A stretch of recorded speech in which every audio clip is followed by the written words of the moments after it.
nigga like me, man, I love the game. I love the hustle, man. Yo, Drowsy TV, I'm here at FINESSE Fest. What's up for you, bro? What's going on, bro? So how's your day been so far, man? Smooth. It's a slow Friday, you know what I'm saying? We out here on Melrose, regular Friday stuff, but we chilling. So why don't you tell people a little about yourself, what it is that you do? So I would say, I would classify myself as a DJ, event curator, and I got a clothing brand I'm working on, and that's Responsibly. You know what I'm saying? So I'm going. So how long have you been DJing and mixing music for?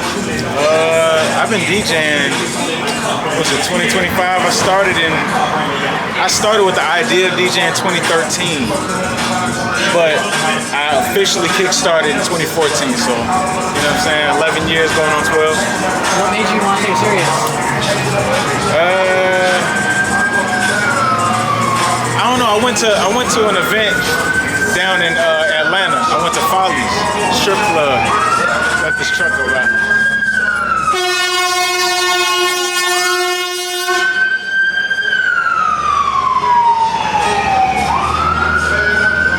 That shit was unnecessary. But 2015 was my first time going out of town. I'm from Chicago originally, so my first time going out of town, being booked for a show. And so while I was down there, I ended up going to Folly Strip Club. I tell this story all the time, but like, it was a DJ in there going crazy. It was this white DJ going crazy, you know what I'm saying? And so I'm just watching the environment unfold. My first time at a strip club, my first time out of town DJing. And so I'm watching this white DJ go crazy. I'm like, man, if only I had this audience while I was DJing. So I'm like, I gotta get to this point to where I'm rocking crazy shows and crazy audiences like that and turning up. I don't know, that just inspired me. Ever since then, I said that's what I wanted to do with my life, type shit. Well, part of it at least, you know. What was your experience like growing up over there in Chicago? Chicago was smooth, man. I grew up towards the south suburbs, but you know, in between the hundreds and the burbs. So yeah, it was smooth. You know what I'm saying? I had both my parents, still got both my parents to this day. They taught me how to be the man I am. You know what I'm saying? I had a son at an early age. You know, I had a lot of different moments in my life that, you know, could have, you know, been on some make or break type shit, but you know. Yeah, Chicago was cool though. It's a lot of culture out there. Best food in the world, in my opinion. A lot of the freshest niggas is out there in Chicago. You know what I'm saying? A lot of niggas get fly out there in Chicago with our own swag. You know what I'm saying? So it's like, I don't know. We just our own city. We're our own universe out there. It's like a real bubble. You know what I'm saying? So yeah, like. So did you come here to Cali to pursue music, or how'd you end up over here? So the hat I'm wearing right now is my brand, Finesse Responsibly. And 2021 February, I was at my brokest, you know what I'm saying, in Chicago. Middle of COVID, nothing going on, no events, no money coming in. And I decided, I had this one blank yellow trucker hat, and it matched with this design that I had from some merch like 2 years ago. And it said Finesse Responsible with a yellow, you know, a yellow background. I'm like, that would look cool if I put that on a hat embroidered.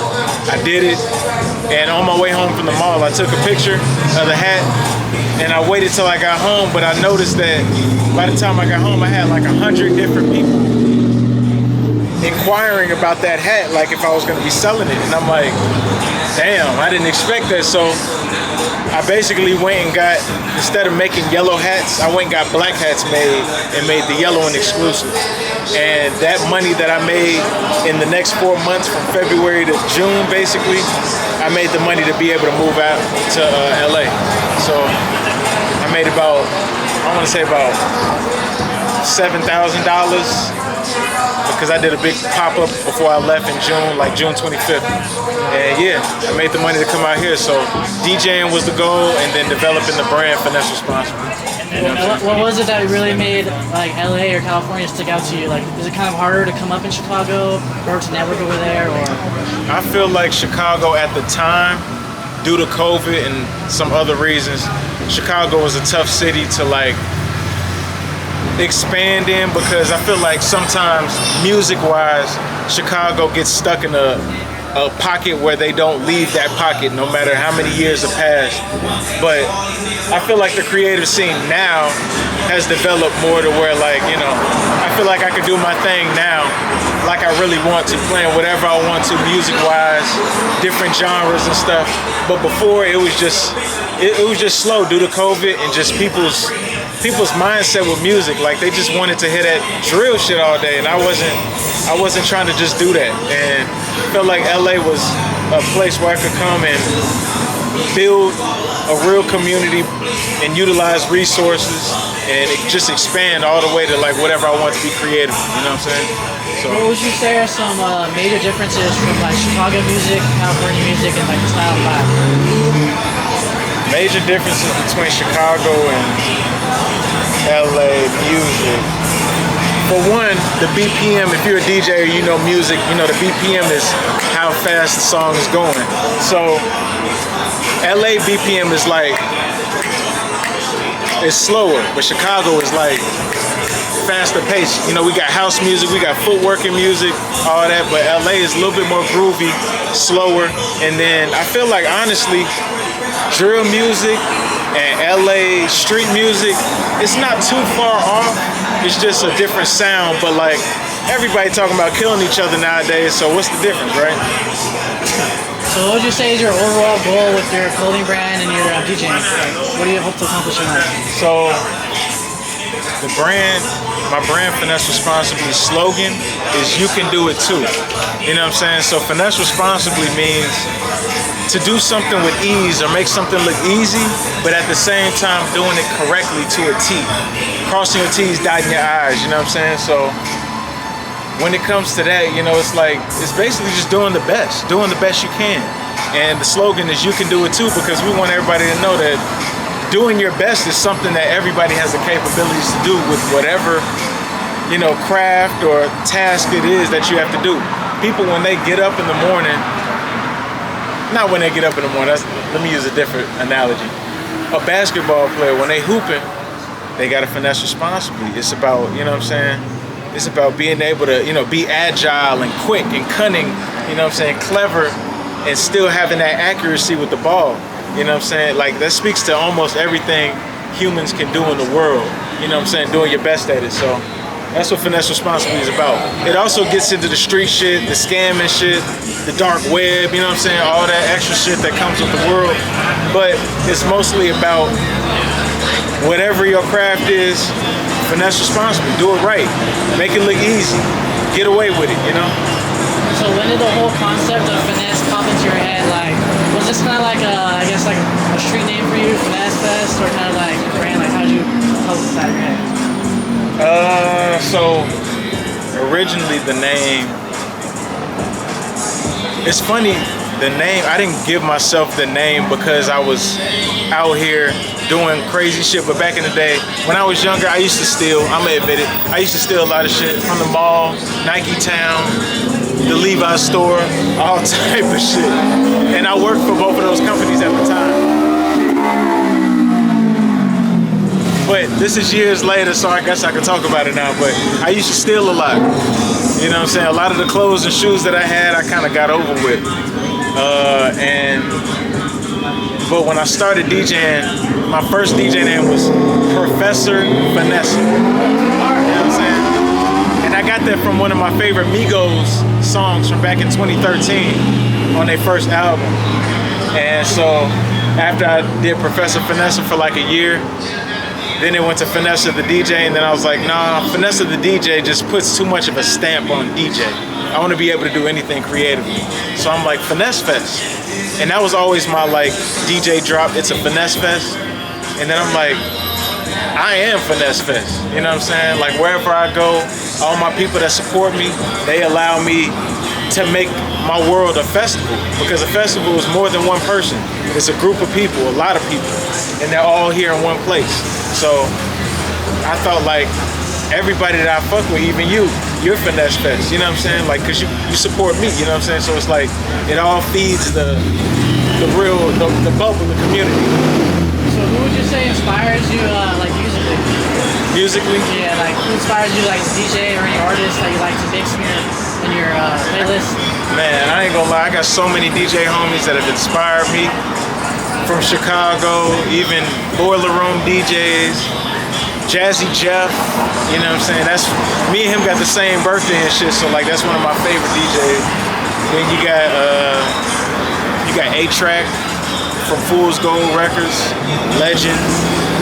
You know, my homie Scott Jetta, big inspiration. You know, me and her kind of started around the same time, but like, you know, she does a lot of stuff that's crazy. DJ Simi, back at the crib, very inspirational female DJ. DJ B-Man, he showed me a lot of stuff. DJ Frankie French. It's a lot of them, man. It's a lot of people that I can shout out for real. How'd you end up getting tapped in with SOW? Man, so 2020, in the middle of COVID, it was like September 2020, I came out here and a homie of mine was already in LA visiting as well. And I saw in his story that he had grabbed some weed from Dub, and he had like this little bag with Dub's face on it. It was like holographic, awful lot of gelato. And I'm like, damn, this shit look crazy. I'm like, where'd you get that? And he like, yeah, Desto Dub be downtown selling his clothes out of this van. And he got weed too. I'm like, all right, bet. So when I got here, I pulled up on Dub, found the location, and originally I was only buying weed, you know what I'm saying?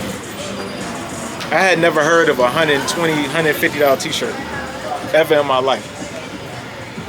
So I get out here, I get the weed from him, and then, you know, I go back home, but then I came back in February again, locked in with him again, we chopped it up, went home. What's going on, bro?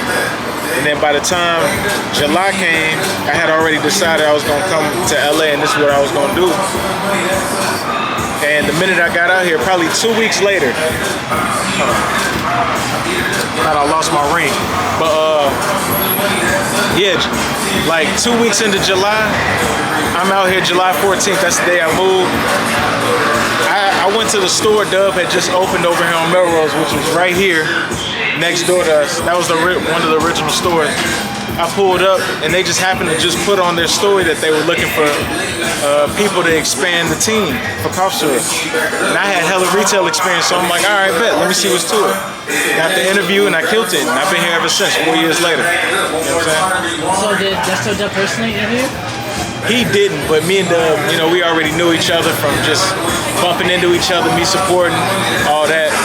But I remember my first day of being hired, he came by the store and he realized that I was now working at the store and it was love, you know what I'm saying? Now it's like, you know, it's like my big bro type shit. He ain't that much older than me. I'm old as hell too, for real. But we bros, that's my brother, man. What would you say his vibe is as like a person and a manager? Like, does he come in, make sure it seems always straight? You know, is he giving you guys good feedback and stuff like that? Or? Dub is a character, man. Dub is a great dude, funny guy. Sometimes he be to himself and a little quiet in his phone because he be locked in on shit, right? But on the low, Dub is a funny ass dude. He got hella jokes, but I be frying his ass. You know, Dub he's just a very clever dude. He's quick on his feet with ideas. You know what I'm saying? And he really showed me you could do this shit. You know what I'm saying? Like when I met Dub, he was maybe up like 100 racks maybe off of just selling clothes in the parking lot. But as you can see now, like this shit bigger than most shit out here in LA right now, man. In an expensive ass neighborhood. This Hollywood, this Melrose, West Hollywood.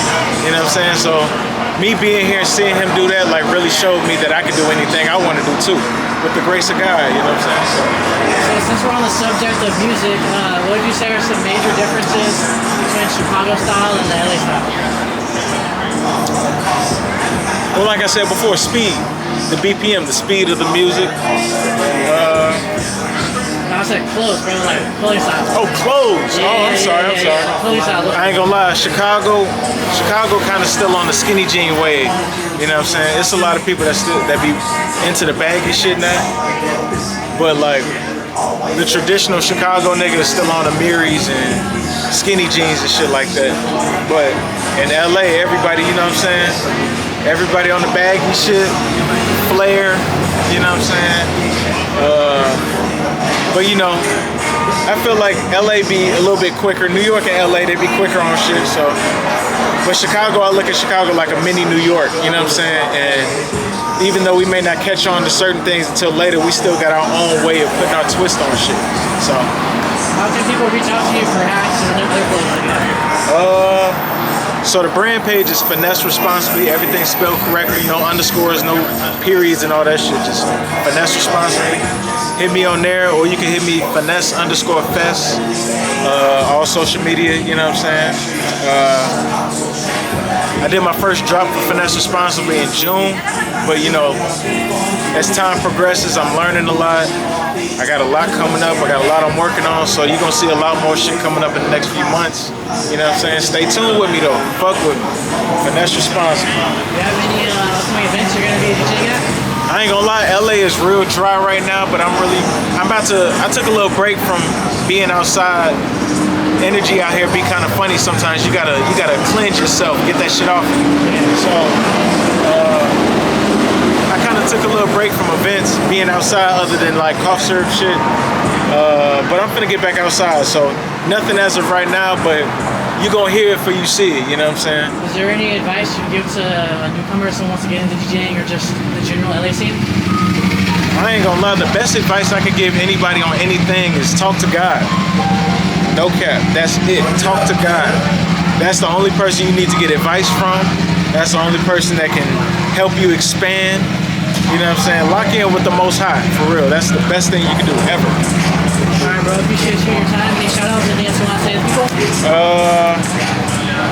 Shout out to my family, shout out to my son, shout out Dub, shout out the whole cough syrup team, and all my community out here in Chicago that supports me, you know what I'm saying? I go by the name Finesse Fest. The whole time it was a Finesse Fest. Oh God.